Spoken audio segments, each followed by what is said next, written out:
Hello મિત્રો, જય શ્રી કૃષ્ણ, જય માતાજી. કેમ છો બધા? સ્વાગત છે તમારો અમારા મસ્ત મજાના વ્લોગમાં ને ગુડ મોર્નિંગ ને હર હર મહાદેવ.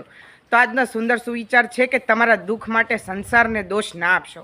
તમારા મનને સમજાવો, કારણ કે તમારા મનનું પરિવર્તન જ તમારા દુઃખનું અંત છે. તો અમુક લોકો એમનું દુઃખ હોય ને તો બધાને ઓલું કે તારા કારણે આમ થયું, તારા કારણે આમ થયું, તે આમ કર્યું, તમારે આમ થયું. અરે યાર, તમારા જે પરિવર્તન, તમારા જે બિહેવિયરમાં ચેન્જીસ કરો તો તમારું દુઃખ છે ને એનું સર્વનાશ થઈ જશે, એનો અંત આવી જશે. તો મારો આજનો સુવિચાર કેવો લાગ્યો મને કોમેન્ટ કરજો. તો ગાઈસ, તમને આ જમરૂક દેખાય? આ વાળું કેવડું મોટું જમરૂક થઈ ગયું, મારી નજર જ નથી ગઈ. જો જો જો જો. પણ મમ્મી, આ હળી ગયા હશે કે હારા હશે મમ્મી? તો ગાઈસ, કાલ હતો ઉપવાસ ને ઉપવાસમાં તો કંઈ ખવાય નહીં ગાઈસ. કે જો તમને ખબર કે અમારે કેવી હેબિટ છે બપોરે મમ્મી તો ગાઈસ, જો મારી મમ્મી મને હસાવે છે.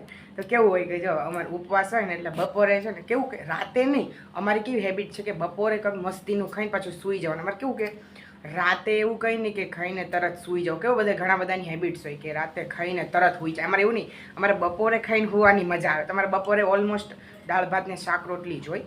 બાકી આજ હું મારા મમ્મી જ છે ને જમવા. મારા પપ્પા ગયા છે બહાર, મારો ભાઈ જતો રહ્યો સ્કૂલ. એને સવારમાં ટિફિન કરી દીધું હતું મંચુરિયન રાઈસ ને એટલે ફ્રાઈડ રાઈસ કરી દીધા હતા. તો મેં રાઈસ તો બનાવી જ નાખ્યા હતા સવારના. તો મમ્મીએ કીધું કે ઓનલી દાળ બનાવી નાખી, આપણે બે જ છીએ. ઓલમોસ્ટ અમારે શાક ને રોટલી હોય અને દાળ ભાત હોય. તો આજે કેવું હોય કે અમારે હું મારા મમ્મીને બધું ચટપટું ખાવું બહુ ગમે. તો સાથે છે દાળ ભાત, તળેલા ભૂંગળા. આ તમે કોઈ દિવસ મતલબ આમ સાંભળ્યું નહીં હોય. આને કેવી રીતે બનાવાય મમ્મી? લસણ ફ્રાય કરી છે મેં એને. હા, તેલમાં તળી, હા, તળીને પછી કાઢી, હા, પછી મરચું નાખ્યું, મીઠું નાખ્યું ને હવે નાખું છું લીંબુ. હા. એટલું મસ્ત લાગે ને ગાઈસ. આને ખાવાનું કેવી રીતે ખબર છે? તમે એકવાર આને પહેલાં ચૂસી નાખવાનું, પણ પછી એને જે અંદરથી નીકળે ને બહુ મસ્ત લાગે ગાઈસ. એકદમ મન તો એકદમ ફેવરેટ છે. આ બધી હું જ ખાઈ જવાનું છું, મમ્મીના ભાગમાં કંઈ આવશે નહીં. પછી સાથે છે દહીં અને રગડાવાળી મસ્તીની છાશ. તો હાલો ગાઈસ, જેને જેને દાળ ભાત ભાવતા બધાને કહી દો હાલો કે બધા હાલો જમવા. જો બતાવું ખાવાનું. આ લસણ છે, હમ મને બહુ ભાવે. હમ અને આમ ખરે આપણે અમે કેવું હોય કે જો અમારે બધાને કેવું કે બધું હાઈફાઈ જોઈએ, શાક રોટલી ને દાળ ભાત જોઈએ. અમારે તો જો ભાઈ બધું હાલે. મારા મમ્મીને મેં કીધું આપણે દાળ ભાત ઓનલી ખાવામાં મજા ના આવે. મેં કીધું કક એવું સ્પાઇસી કર. અમે આ તો કાયમ ખાઈએ. તમને આ ફર્સ્ટ ટાઈમ બતાવ્યું કે અમે લસણવાળું દાળ ભાત સાથે બહુ મસ્ત. બધા દાળ ભાત સાથે અથાણું ખાય, એને મમ્મી અથાણું ને એવું બધું ખાય, ખાટું મીઠું. તો અમે શું કરીએ, આ ખાઈએ લસણવાળું. તો બહુ મસ્ત લાગે. બધા તમે ટ્રાય કરજો. એમાં કંઈ કરવાનું નથી. ભૂંગળા તળીને એવી રીતે એને લસણને તળી નાખવાની, હલકી હલકી રેડ કરી નાખવાની. પછી મરચું મીઠું નાખી દેવાનું, લીંબુ નીચું નાખવાનું અને મિક્સ કરી નાખવાનું. પછી એટલું શું યમ્મી લાગે. હાલો ગાઈસ, બધા જમવા માટે. તો ગાઈસ, સવારનું આમ વરસાદ જેવું વાતાવરણ છે અને આમ વાદળા, કાળા વાદળા અને તડકો નથી નીકળતો. જો અમારે કપડાં અહીં સૂકવ્યા હતા, પણ કપડાં જો પાછળ લગાવી દીધા. ઘડીક આ બાજુ નાખીએ, ઘડીક ત્યાં નાખીએ, એવું બધું થાય. તો મેં કીધું ઘડીએ કરવું કરતાં એક હારે જ ત્યાં લગાવી દેવી, કપડાં ત્યાં સૂકવી નાખી. તમે એવું જ કરી. સવારનો વરસાદ હાવ હેરાન કરે છે. સવારનો 3-4 દિવસથી નહોતો આવ્યો, પણ આજ હેરાન કરી નાખ્યા સવારથી લઈને. જો તો ખરી કેવો કાળો ઘુમ્મર જેવો થઈ ગયો. તો ગાઈસ, જો આ છે ને જે આ વસ્તુ, આ લીલ મારે ગમે ત્યારે પાણી લેવા જવું હોય ને, પાણી ભંભો લઈને આવતો હોય ને તો અહીંયા લપસી જ જાઉં. આને લીલ કહેવાય. આ બહુ અમારે કેવું છે કે જો ઓલી અમારી મોટર છે, ઓલી ત્યાંથી અમે ડાયરેક્ટ પાઇપ અહીં લાવ્યા છીએ.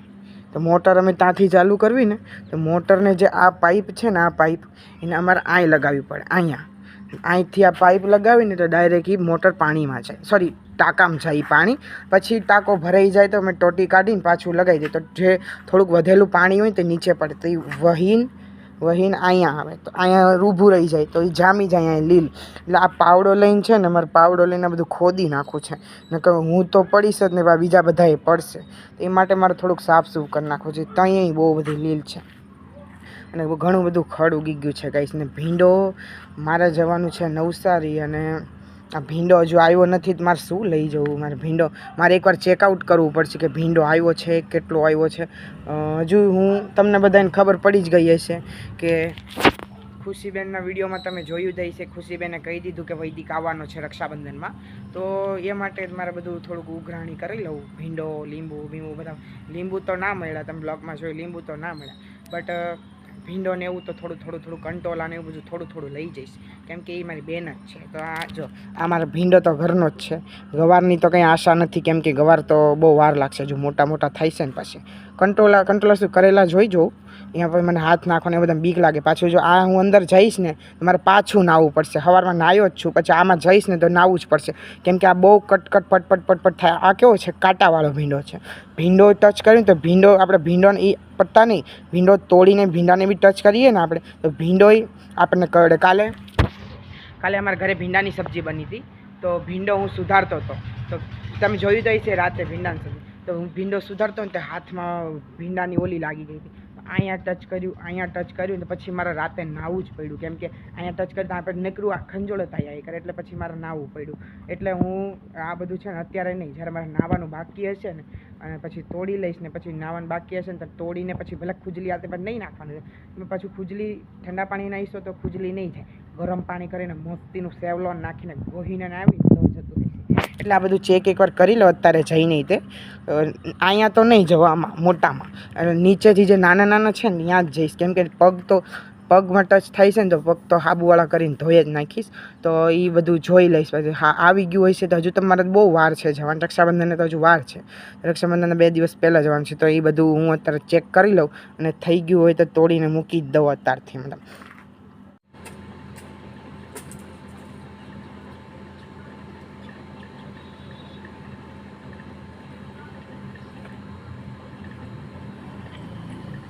તો ગાઈસ એવું કહેવાય છે કે જે ભગવદ્ ગીતા રોજ વાંચે, એવું નહીં કે ને કન્ટિન્યુઅસ આખો દિવસ વાંચે એવું નહીં, ભગવદ્ ગીતાનો ઓનલી 2 પેજ વાંચે ને તો બી મતલબ એ કેવું કહેવાય કે એ ભગવાન, મતલબ મેં એવું રીલ જોઈને બધા વાંચ્યા ને મેં કીધું એવું જે ભગવદ્ ગીતાનું રોજ કન્ટિન્યુઅસ વાંચે એને મનમાં બેહાડે નહીં ભગવાન ગણાય. મેં કીધું આખી દુનિયા મતલબ ભગવદ્ ગીતા તો રીડ કરે જ છે.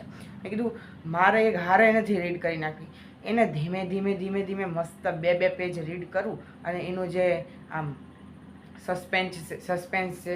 મેં હમણાં કલ્કી ફિલ્મ જોઈને તો મને એમાં બહુ સારું લાગ્યું બધું. આમ સ્ટાર્ટિંગમાં તો બધું બોરિંગ હતું, અને પછી લાસ્ટમાં બહુ મજા આવી કે જ્યારે દુનિયાનો અંત થાય છે ને ત્યારે શું આવશે શું થાય છે બધું ભગવદ્ ગીતામાં લખેલું છે. તો એ ફિલ્મ એના ઉપર જ છે. બટ એ કલ્કી 1 હતી, હજુ કલ્કી 2 આવશે. બાકી કલ્કી 1માં લાસ્ટમાં એટલું મસ્તીનું થઈ ગયું હતું, બહુ મજા આવી હતી કલ્કી. પાછું જો તમને બધાને હવે તો ખબર પડી જ ગઈ હશે કે રક્ષાબંધનમાં હું જવાનો છું ખુશીબેનના ઘરે. મેં એમને ના પાડી હતી કે તમે નહીં કહેતા કે મારા વ્લોગમાં સસ્પેન્સ રાખવાનું છે.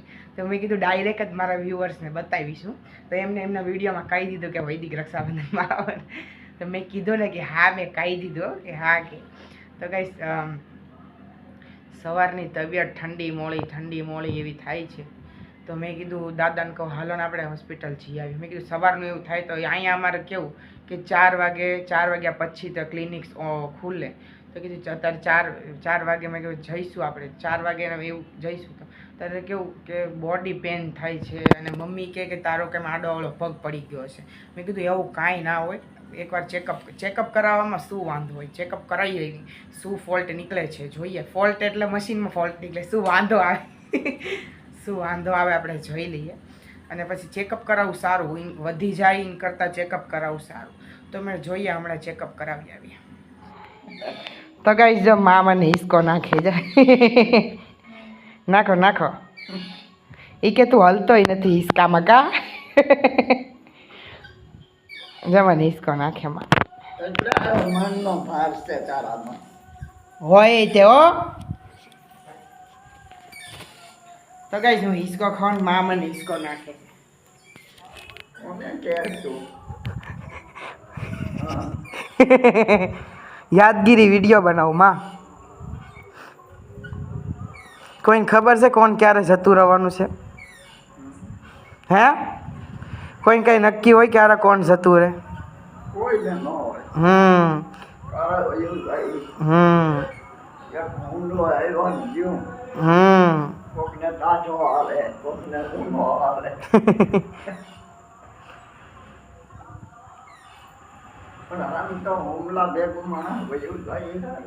ઈ સારું, આપણે રેબાવી નહીં.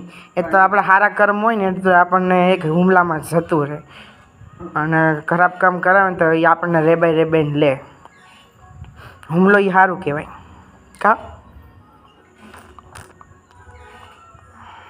તો ગઈશ ફ્રી બેઠો હતો ને તો મેં કીધું હાલને મેં કેટલા વ્લોગ બનાવ્યા એના ટાઇટલ બધાને લખું. જો માય વ્લોગ ટાઇટલ આ બધાય જો એકથી લઈને એક પેજ ભરાઈ ગયા. આ બધાય મારા વ્લોગ્સ બનાવેલા વ્લોગ્સના ટાઇટલ છે જો બધાય. આ ફર્સ્ટ વ્લોગ મારો નવા વર્ષના પહેલા દિવસે મહાદેવના દર્શન એમ જો આવી રીતે 2 પેજ તો ભરાઈ ગયા. આ બીજા 2 પેજ અને મેં કુલ 50 વિડીયો બનાવ્યા ગાઈસ. જો બધાય તમારે વોચ કરવાના છે. તો ગાઈસ આ તો મારો આજનો દિવસ. થેન્ક યુ સો મચ મારો વિડીયો લાસ્ટ સુધી જોવા માટે. મારો વિડીયો ગમે ચેનલને સબસ્ક્રાઈબ કરજો, બેલ આઇકનને પ્રેસ કરજો, લાઇક કરજો, કોમેન્ટ કરજો. હમણાંથી કોઈની કોમેન્ટ્સ જ નથી આવતી, કંઈ વાંધો નહીં. તો મળીએ એક કાલના વ્લોગ અને નવી શરૂઆત સાથે. ત્યાં સુધી જય દ્વારકાધીશ.